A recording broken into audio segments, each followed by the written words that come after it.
Hello and welcome back to Cheer Up the Podcast. We are going into episode 14. Cannot believe I'm saying that. I say that every time. 14 episodes. We're not cancelled yet. No, we nearly had a near miss. A bit of an aftermath. But we're moving on. You can follow Cheer Up on the Podcast UK on Instagram, TikTok. We're everywhere. And also listen in on YouTube, Spotify, Amazon. We're on everything. We're everywhere. We're sat together again because we have a special guest on. Another one. Not another one. Another one. What was that?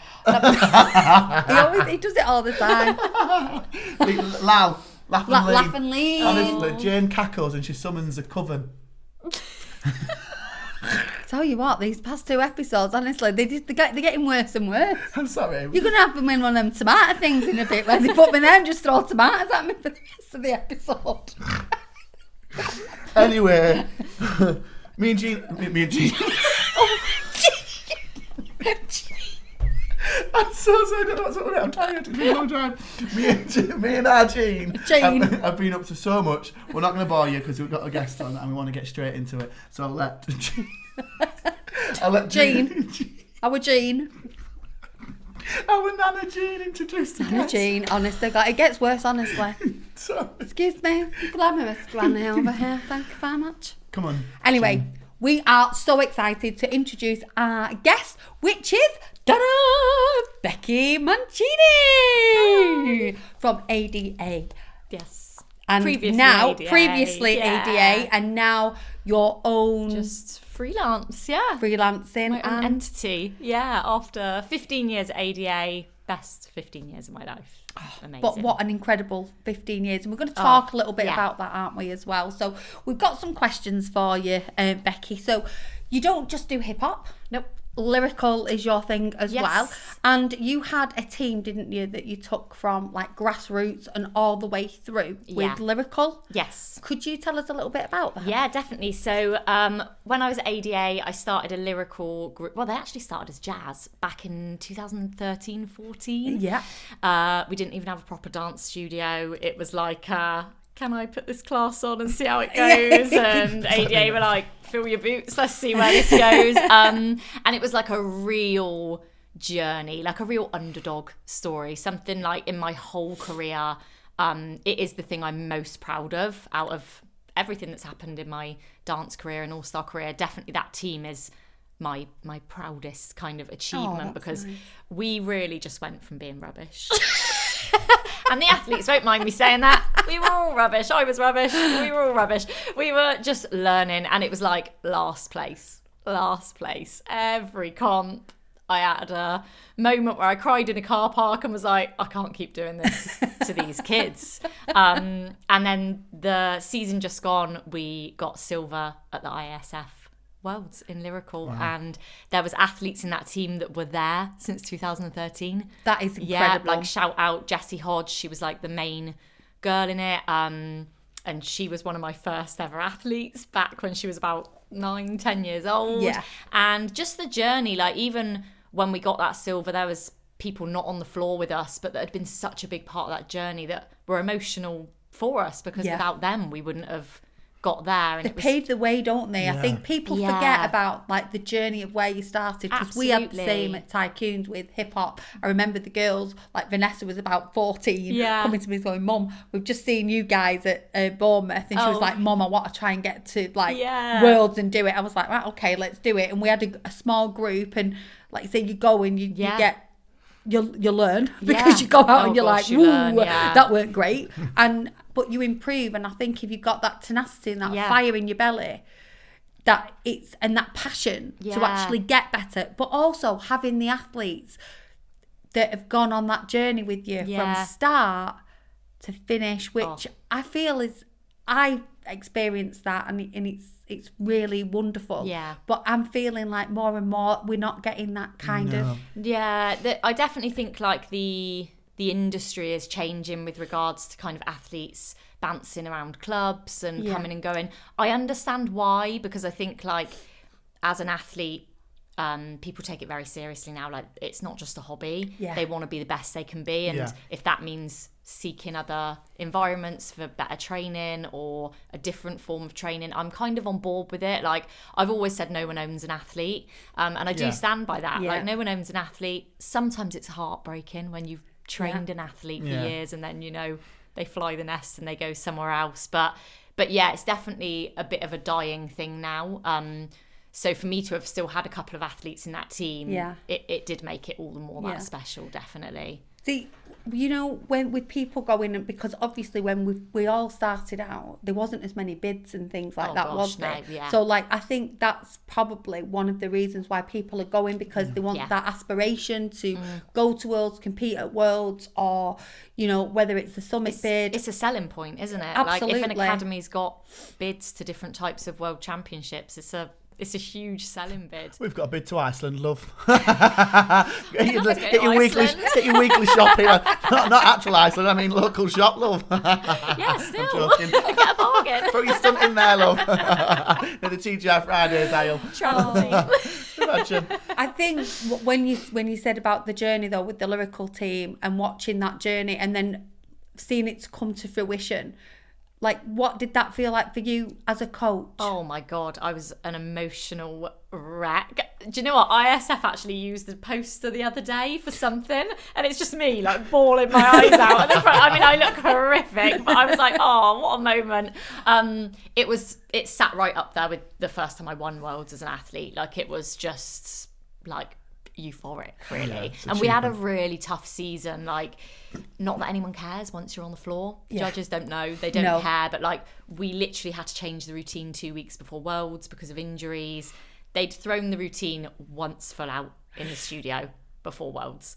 Like, the whole journey was just, even finding out we were sat in second day one, like, that moment alone, by that point I was like, to be honest, I don't even really care what happens. Like, we wanted the globe at that point. So we were like, even if we dropped a place and got third the next day, it would have been the same feeling. Like, it was just that. When we first got our Worlds bid, 2019, we weren't ready at all. It was a case of right place, right time with regards to getting our bid. When we went to Worlds, like, we're very realistic. I've always been very realistic as a coach, and ADA taught me that. Like, be realistic with your goals. And the first time we went, it was like, the aim is to make finals. There was, I think, 4 English teams. So we were like, imagine if we make finals. And we did. And that felt like winning at that point in our journey. And understanding the process. And then the next time, I think we placed 11th. So the next year it was top 10 is the goal. And I think if you place realistic goals as a team, you can feel like you've won Worlds a million times. Definitely. And I think, like, and that's something as a freelance choreographer, when I work with teams that are heading off to different World Championships, and they could be quite caught up about things and like who they're going to beat and whether, and I'm like, just set your own goal. Don't look at anybody else. You've got to enjoy the experience as well. Don't worry about who you're beating or where that team's placed in. Like, what would be the goal for you? What would feel great for your team? And I think, like, that's massive as well. Like, stay in your lane, try and just always beat yourself. Absolutely. I always say to mine, you only ever against your score sheet. Your job is to just not have any points taken off you. And if you can stick to that, and we know realistically where you are, like, that you might have new teams, and you've got to, as a coach, I feel strongly about that, saying, preparing them that, we're going to go, and you look at your running order and you're 100%. Like, well, let's be realistic here. This is where but if we get this, if we got 6, we, in the days where you had 12 in a division and not just, 3. You know what I'm saying? We got first place. How many did we up against? 1. Stop it, it's my pet peeve, that. 55 different divisions at one competition. We've all done it. We've all done it. We've all got the t-shirt on that. Every one of us has done it. There's no, what's it called there? No hate, whatever you call it. We've all done it. We've all anyway, I'm digressed now. I've forgotten what I was saying.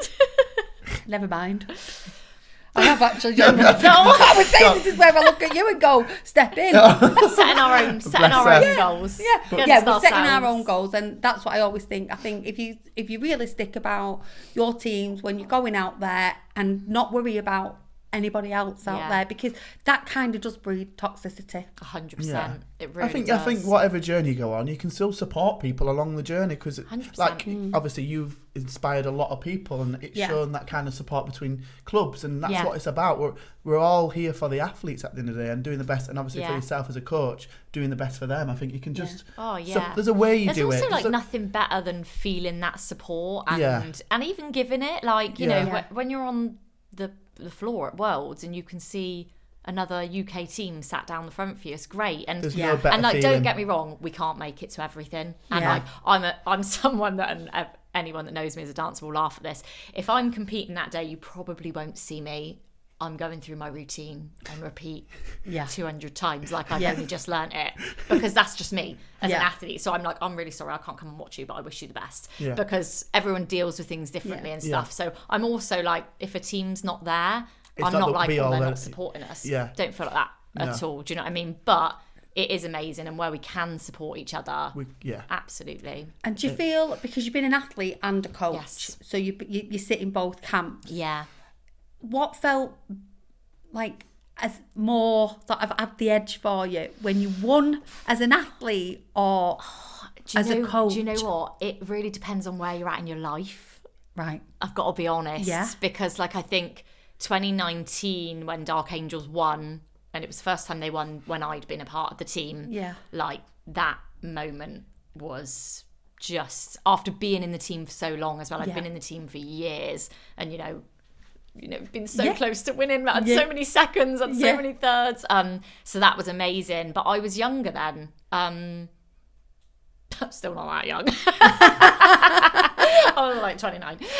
But then like last year as a coach, I was just a bit older in my life. I knew as a dancer I was coming to the end of my journey. And I knew that because I got more adrenaline from my team walking on the stage than from me walking on the stage. I had more emotions about it. So I think it really depends on where you're at in your life at that time. And your priority. Like back in 2019, my priority was me. It was me. It was like, how good can I be as a dancer? Whereas last year, my priority wasn't me. My priority was like, I've been there, done that, got the t-shirt, got the medal. My priority is my team. So I think it also depends where you're at. And I think your level of expertise, because you've actually experienced that, you know, now once you've experienced it, and you want to pass that knowledge on, do you feel as though that's made you more experienced as a coach? What's it brought to the table definitely. for you? I think a big thing from being an athlete and transferring to a coach at that level is how to deal with defeat, like how to deal with all the different emotions. Like I've experienced pretty much every emotion under the sun in Worlds, the good, the bad, the ugly. So I think like especially over the last couple of years, even as an athlete and a teammate, I think I was able to kind of like pass on that experience a bit. And you know, as an athlete, I also made loads of mistakes. Like I made loads of mistakes in how I reacted to things, how I dealt with things. So like it's all a journey. So then when you see your own athletes dealing with things maybe in a way they shouldn't, there was always part of me that was like, oh, I've been there. Like I know how you feel. Like I get it. Yeah. So I think it does definitely help. And you know, I learned predominantly from Charlie Bedford, and he was also an athlete once. So I think he learned the same way. So I definitely think it gives you an edge as a coach, having the athlete brain. Yeah, definitely. 100%. So how did you train? What kind of mindset did you get in when you was training to get a first place at? So like as an athlete, going, so like as a hip hop athlete type thing. I think like to honestly be a world champion and maintain the status. And I say that because I call them a one-hit wonder. Sometimes teams win worlds and they just got it right that year. They had the right formula, they had the right routine, they had the right dancers, and then you never see them again. Maybe they were there, but we just don't know where they placed. One-hit wonder. But that's fine. Like, it doesn't take away that win that they had that year. They deserved to win. But I think to win and maintain it, it's a standard, isn't it? Yes, and it's mindset. It's mindset. Yeah. And as much as like we can talk about dedication, I'm dedicated. I come to every practice. I'm at every competition. That's the bare minimum. It is nothing else is more important than training. Yeah, that's Amen to that one. Like I think to be a world champion and hold that status, and I say that from being in a team where every single member of that team put it above everything. It didn't matter if it was a family wedding. It didn't matter if it was your 18th, if it was your 30th, if it was, God forbid. Yeah, I'm exactly the same. You're only coming, like, you have to turn up to every practice. It is. Yeah. Like, even if you're off your deathbed, like, turn up. Yeah. And the only excuse I'm literally, like, ever say is, like, if it's somebody's died, then fair. That's the only time. time. That's the only time. I'm like, I'm on like an IV drip. Get in. Yeah. Get to the gym. I'd bring the IV drip. We would always say, but you could be on one in Worlds. Yeah. So you're going to still go on stage. Yeah. I'm sorry. But that's what it is. Yeah. Mindset as well as your skill set as well. Your mind is so powerful. When you tell yourself you can do something, you can achieve it. Yeah. But you have... And I think it's having all athletes, or certainly like 80% plus of the athletes on that wavelength. level. And so as a coach, and you've got all your athletes in the gym, and I'm sure there's lots of coaches who are probably like thinking the same thing as I'm thinking right now, is how do you get your athletes in that mindset? So Charlie would have been your coach. Yeah. So what was it that made everybody put everything there? What do you think it was? As a coach, you have to do the same. You have to give the same as the athlete. Like, you need to prove that thing is priority in your life over anything. Yeah. And I think as a coach, if you set that expectation, then the athletes will follow. Yeah. But that also doesn't mean it won't happen overnight. Yeah. It's also a journey, and it's weaning out the good and the bad, and who can survive it, really. Yes. And as a coach, I think you have to make so many tough decisions, and there does come points where when you want to get to that next level, you have to take emotions out of it when you're picking your team, and it's hard. Like, I've had to cut dances from my teams before, and it is brutal, and you don't need to be brutal about it. It can be, you're not going to find out on Instagram. You're going to get a phone call, or we're going to call you in. I'm going to sit with you because this is tough. But I think as a coach as well, we have to get really thick-skinned and make really tough decisions. But parents, I know. But if you want that world champion status, then there is that pressure, isn't there, as a coach, when you know that you've got to make these decisions of like cutting people from the team, or taking people out of the team.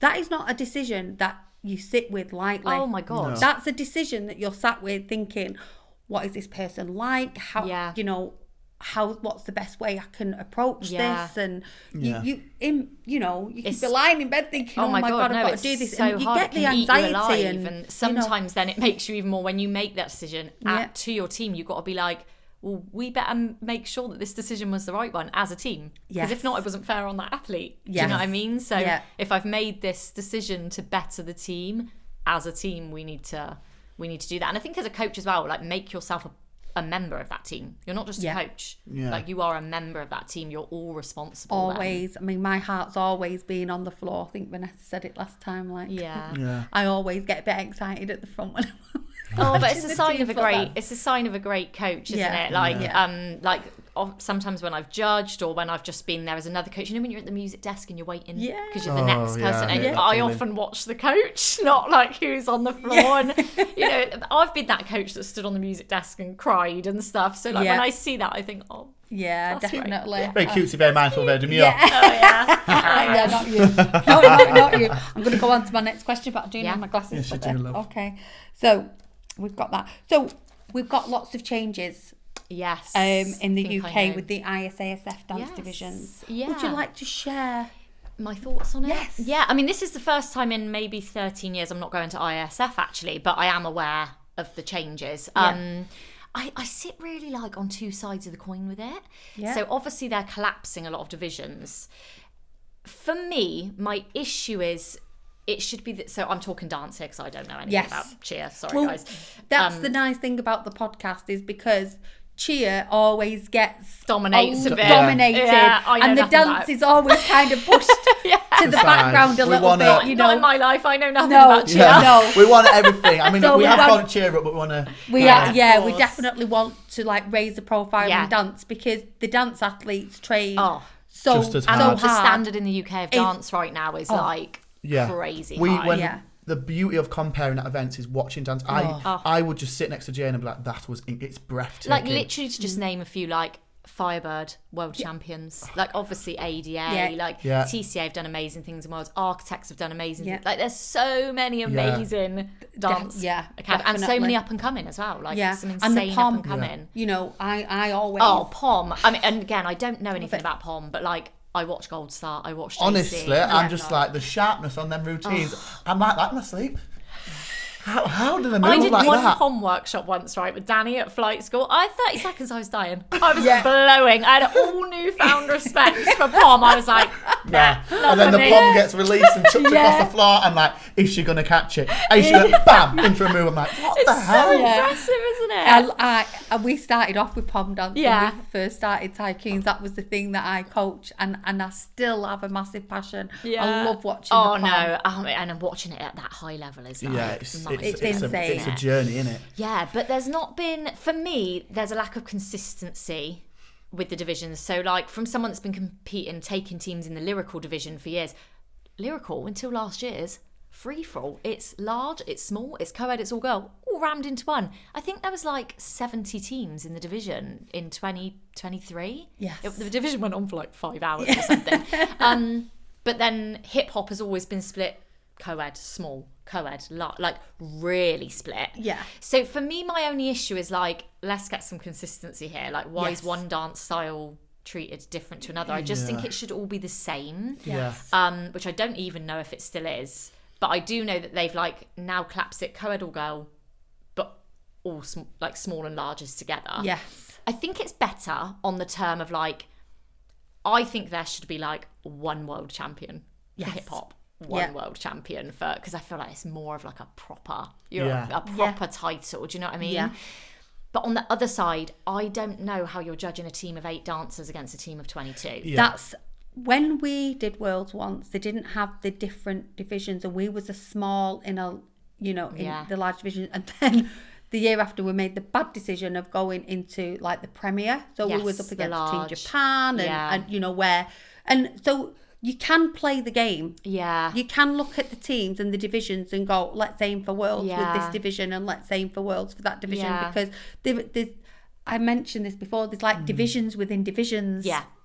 You know, which is mind-blowing. Whereas if it's just one, like you said, I'm the same as you. I think it needs some consistency. Yeah. But maybe where that consistency comes in is there a minimum number this is for what a I team? feel like there should be. Maybe that's in their plans in the future, but like, should it be like a cap of like 14 to 19? Yeah. Just to like bring it that little bit. Yeah. Pros and cons to both. I mean, like a team of 22 is always going to be more visual than a team of 8. Yeah. However, a team of 8's uniformity is going to probably smoke the team of 22. So it swings in roundabouts, but I just think, and it seems to just change every year. Yes. And because of the way the seasons run, I'm talking for the UK, often the UK don't find out about these changes until they've done their auditions and they're in creating their Worlds routines already, or it's right on or they've got their Worlds bids already, and it can massively affect that.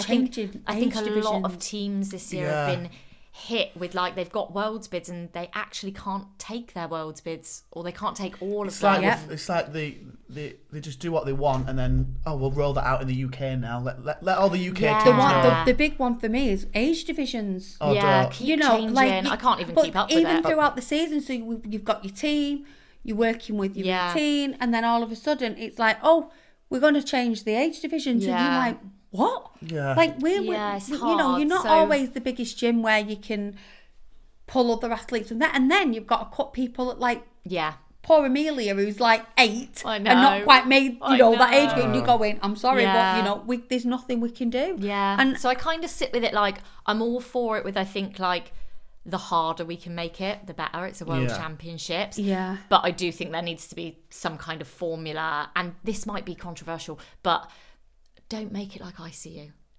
Yeah. Because then we've got 2 of the same. Yeah. So don't make it 16 plus, 18 plus dancers, because then we just got the same competition. Yes. 2 days apart. Yeah. So like for me, I think it's nice that at the moment they're quite different. Yeah. And that's coming from someone that's done both. Like, and they feel so different. Especially when like I've danced in ICU in a team of 20, and then I've got to ISF and I'm on the floor with my girls and there's just 9 of us. Yeah. So like I like that there's that difference in competition, because otherwise I'm like, it just waters it down. Like, let's try and keep the comps different and give them their own identity. Yeah, I think for viewers that are watching, especially, we've got a lot of parents who are watching because they found it really informative. Yeah. So if you've not watched previous episodes, the ICU and the ISASF, and they are separate. 2 completely different things. Right. Yeah. I like to describe it, for anyone that's into football. You've got your World Cup. Which I'm not. But I like to think of like the World Cup is ICU and ISF's like the Champions League. That's a such good way. a good There way you go, of putting dads. it. Tune in, dads. Cheerleading dads, that's one point. It's so different. A dad's going to be sat on the sofa, their wife's going to be watching this And going, then- what's going on?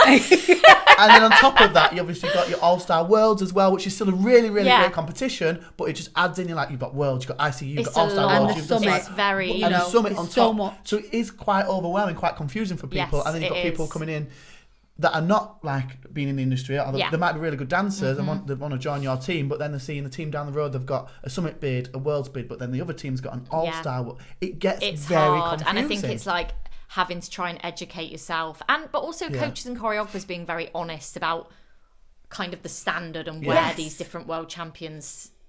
I mean, they're all fantastic competitions. They're all Whatever you amazing, do, and they all serve an amazing purpose. Yeah. Like a lot of teams that are currently going to ISF, very new teams, probably wouldn't have got there without doing All-Star Worlds. Yeah. Yes. So I feel like everyone has its place. Each competition has its platforms place. and levels. Yes, but Yeah. I feel like they should stay in their place and try not to overlap and merge, because then what's the point? It makes it grey, and I think one of the reasons we try and put clarification on this is because I've been a gym owner, and I know that parents will come in, and even when you're waiting for awards and it's at large, it's partial paid, they're like, what's an at large, what's a partial paid? I know. And that large sounds like you've got you've got it all. No, I feel like at large sounds better. Yeah, it does. Yeah. And then you're partial paid. Partial, and everyone's like, what's partial? Yeah, exactly. You've got a bit of money. You've got a little bit of money. But even the score sheets, I've noticed that when I've told the dads that there's a score sheet, they've gone, what?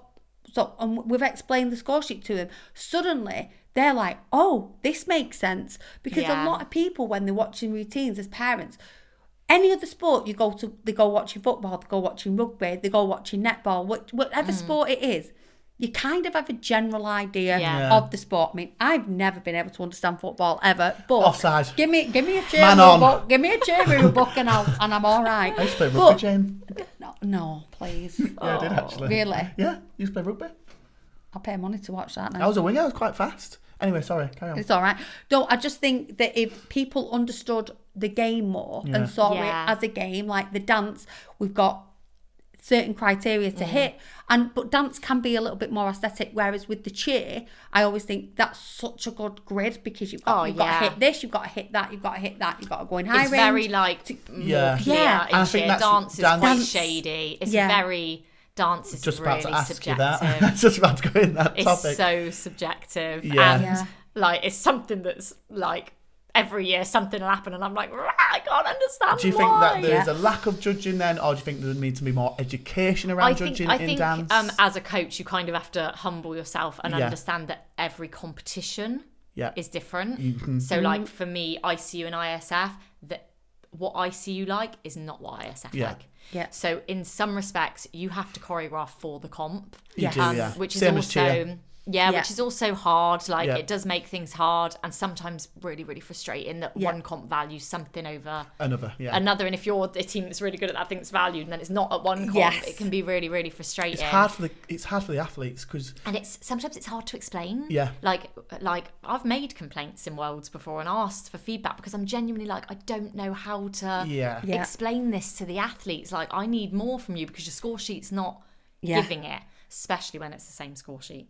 Yes. But scored differently. Yeah. But the answer is always, it's subjective. Yeah, dance always is subjective, unfortunately. And people forget how, I could not do a dance routine. It is hard, especially lyrical. All different dance styles are so hard. Let's see. They're all hard. They're all so hard. But then I think I look at cheer that way. I'm I wouldn't have a clue. How, because it's got such a structure, you have your jump section, I'd be like, how the hell do you make it so different and creative every year?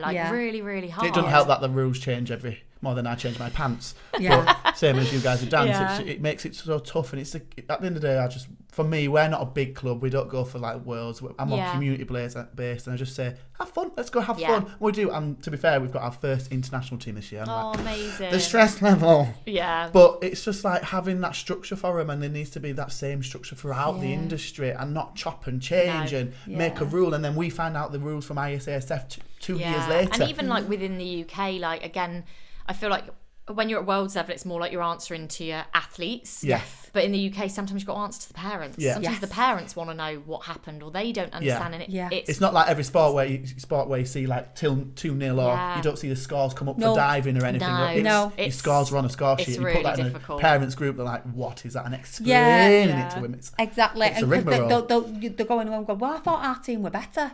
You know, or then they don't understand that we've got like split judges, one team's going to come out, and then you know, parent will go, that judge didn't even watch, and you're going, it's not that panel. Not that panel. And you don't know who's judging you. You don't know what their style, you know, they might be like a specialist in pom, but they are judging you in hip hop, and so it's hard. It's one of those difficult and it's such questions. It's such a grey area, but hopefully we can get better. Hopefully. I think it will get better. So what is your future looking like now, Becky? So at the moment I am teaching at a university on a degree course. Shout out BIPA, Bristol Institute of Performing Arts. They're amazing. And it's a commercial degree, so it's very current. So commercial, hip hop, still all your other styles like your jazz, your lyrical and everything. Yeah. And it's really fun to be creative without a score sheet. Like creating pieces for shows and stuff. Really, really good. And then I'm still in the All-Star circuit as freelance, just fully freelance now. So dotting all over the country, working with all sorts of teams in jazz, lyrical and hip hop. Sharing your knowledge. Yeah, right from, you know, like minis through to world's teams. Yeah. So it's nice. Yeah, and it's nice to share the knowledge, and also like just to see some like amazing up and coming academies. I worked with an academy in Scotland the other weekend, and I was just like, are you guys going for a bid? And they were like, and I was like, you could. You should. Yeah. Like sometimes they don't even know in the water in Scotland. I don't know. They produce dancers. Yeah. Like, you just can't believe. Like, especially technical dancers. Yes. Yeah. Like, their technique is just next level. And there's like 1 million clubs in Glasgow. We can't wait to go with Ice. I know. We've got the competition, and I can't wait. I can't wait to dance. The amount of jobs I get in Glasgow, and I'm like, there are so many academies just like in Glasgow. I'm here like, for a week. All neighbours. And they're fierce as well. Yeah. Like they come out and you think, running hard at Scotland. Great. They really are good. Yeah, they are. Scotland's one to watch. But it's really nice, I think, to have watched the industry really develop, because there's been clubs like ADA and, you know, different clubs that have set a standard where other people have inspired to, you definitely. know, you're inspiring them to be, you know, better. And the same with cheer as well. The industry is getting more fierce and more competitive, which has its positives. I think the UK is so on the map now, like internationally. There's just so many good teams coming out of the UK, so much good work, so many good choreographers. We just need our own documentary now. BBC, I pitched it to you once. I know. The second time I will go to ITV. Last chance. Last chance. Last chance saloon. So just to wrap the podcast, I can't get my teeth in now. I know they didn't go back in low. They've come out again. I've not drawn my pension this week. Was it June? June have been all sorts today. I don't know.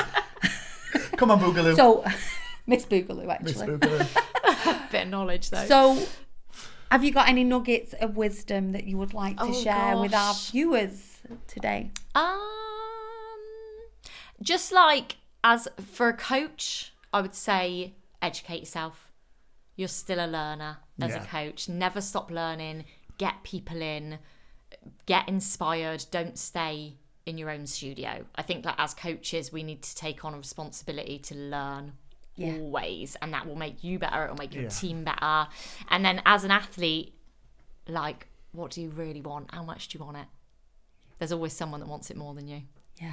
So like, if you think you really want it and you're like, why didn't I get that? Yeah. Look deeper. Like, work harder. Yeah. taking that from my own life. I mean, I have worked hard for where I am today, and like outside of the cheer world, and I've done really well because I can resonate with that because I've wanted to be successful in like TV and stuff like that, and I've just gone for it.